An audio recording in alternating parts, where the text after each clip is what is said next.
नमस्कार विद्यार्थ्यांनो, माझे नाव आहे पंकज मते आणि आज आपण सुरू करणार आहोत इयत्ता 8वीतला गणित विषयातला धडा क्रमांक 4, ज्याचे नाव आहे त्रिकोणाचे शिरोलंब व मध्यका. पहिले थोडी आपण उजळणी करून घेऊ. म्हणजेच काय, मागच्या इयत्तेत आपण शिकलो होतो, त्रिकोणाच्या कोनांचे दुभाजक एक संपाती असतात व त्रिकोणांच्या बाजूंचे लंब दुभाजक हे एक संपाती असतात.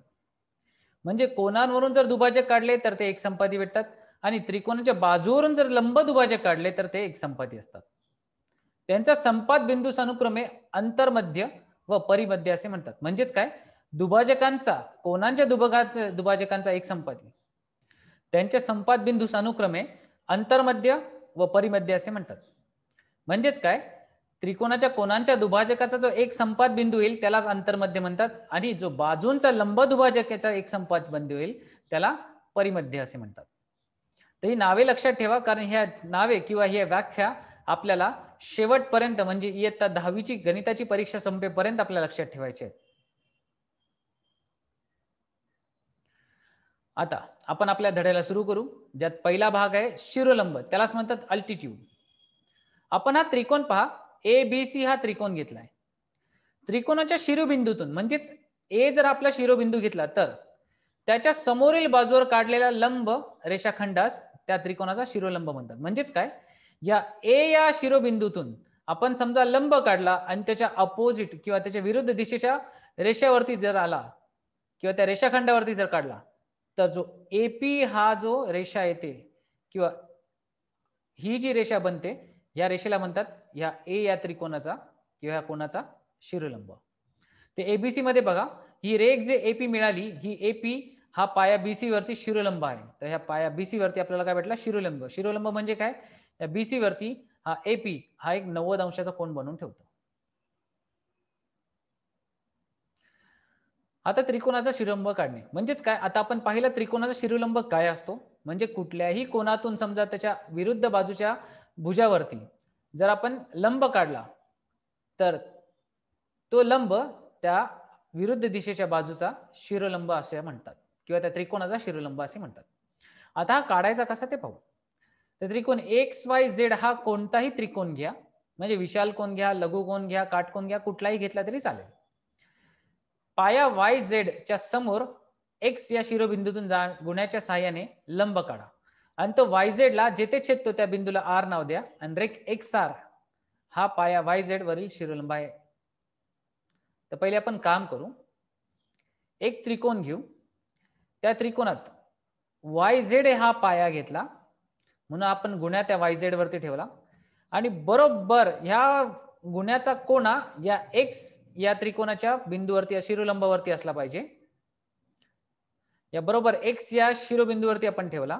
आता काय करूया, बरोबर इथे एक रेषा मारून घेऊ आणि हा गुन्हा काढून टाका आणि या रेषेला पुढे आपण नाव देऊ आर. म्हणजेच काय, या वाय झेड रेषेवरती हा एक्स आर नावाचा एक शिरोलंब आपण काढला. म्हणजेच काय, हे एकमेकांना बरोबर परपेंडिक्युलर म्हणजेच एकमेकांची 90 अंशाचा कोन हे बनवतात. तसेच पुढच्याही कोनांसाठी पण बनवू, म्हणजे हा वाय कोनासाठी बनवूया, झेड कोनासाठी बनवूया. रेख एक्स झेड हा पाया विचारात घ्या आणि त्याच्या समोरील शिरोबिंदू वाय मधून रेख एक्स झेड वर लंब टाका. म्हणजेच काय, रेख वाय क्यू ही बरोबर याला म्हणतात परपेंडिक्युलरचे चिन्ह रेख एक्स झेड आहे. म्हणजेच काय, आपल्याला ही वाय क्यू ही रेषा रेख एक्स झेड वरती शिरोलंब आहे असे म्हणू शकतो. तर सगळ्यात पहिल्यांदा आपला त्रिकोण घेऊ, त्यानंतर या एक्स झेड या पायावरती आपण आपला गुण्या ठेवू आणि गुण्याचं बरोबर हे टोक हे वायच्या शिरोबिंदूवरती असले पाहिजे आणि तिथून आपण एक रेषा सरळ खाली काढू जी एक्स झेड ला येऊन भेटेल आणि हा गुन्हा बाजूला काढू आणि ह्या वरती आपण नाव देऊ क्यू. तर हा वाय क्यू झाला या एक्स झेडचा शिरोलंब. आता तसेच आपण तिसऱ्यासाठी करू. रेख एक्स वाय हा पाया विचारात घ्या, त्याच्या समोरील शिरोबिंदू झेड मधून रेख एक्स वाय वर लंब टाका आणि रेख झेड पी म्हणजे आपण जो बिंदू पी या एक्स वाय वरती घेऊ, त्या रेख एक्स पी आणि रेख एक्स वाय हे एकमेकांना शिरोलंब असतात हे आपण दाखवू.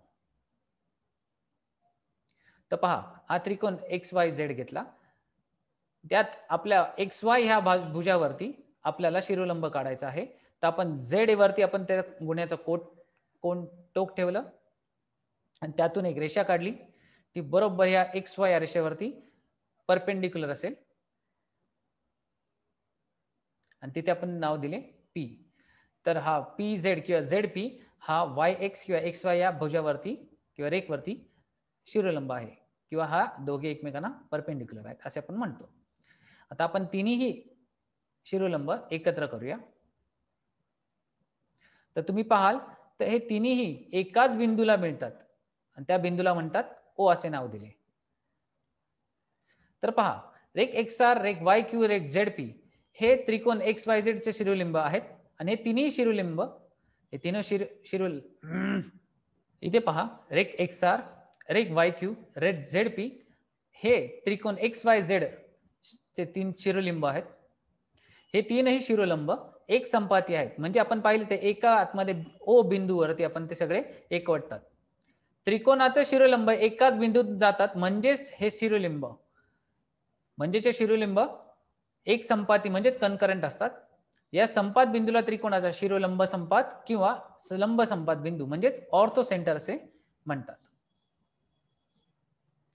आता हा ऑर्थो सेंटर हा O अक्षराने दाखवला जातो. पण लक्षात घ्या, काटकोन त्रिकोणाचा लंब संपात बिंदू हा काटकोन करणाऱ्या शिरोबिंदूवरती असतो. विशाल त्रिकोणाचा लंब संपात बिंदू हा त्रिकोणाच्या बाह्य भागात असतो, म्हणजेच हा O हा बिंदू काटकोन त्रिकोणाच्या शिरोबिंदूवरती आहे, तर विशाल कोनाच्या बाह्य भागातील आणि लघु कोनाच्या अंतर्भागातील. तर ह्या तीन गोष्टी आपल्याला माहिती पाहिजे, कारण आपल्या येणाऱ्या प्रश्नांमध्ये आपल्याला काटकोन त्रिकोणाचा, विशाल कोनाचा किंवा लघु कोनाचा आपल्याला शिरोलंब किंवा लंब संपात बिंदू आपल्याला काढायचा आहे. तर आज आपण काय शिकलो? आज आपण शिकलो लंब संपात किंवा शिरोलंब किंवा एक संपात बिंदू कसा काढतात ते. कुठल्याही त्रिकोणाचा आपण शिरोलंब किंवा एक संपात बिंदू काढू शकतो. आपल्याकडे काटकोन आहे, लघुकोन आहे, त्रिकोण आणि विशाल कोन आहे. या तिघांचेही शिरोलंब संपात बिंदू कुठे येतात तेही आपण पाहिले. जसे लघुकोनाचा त्या अंतर्भागात येतो, विशाल कोनाचा बाह्य भागात येतो आणि काटकोनाचा त्यांच्या भुजावरती येतो. तर चला आज आपण इथेच थांबूया. पुढच्या भागात याचा सराव संच सोडूया. तोपर्यंत धन्यवाद.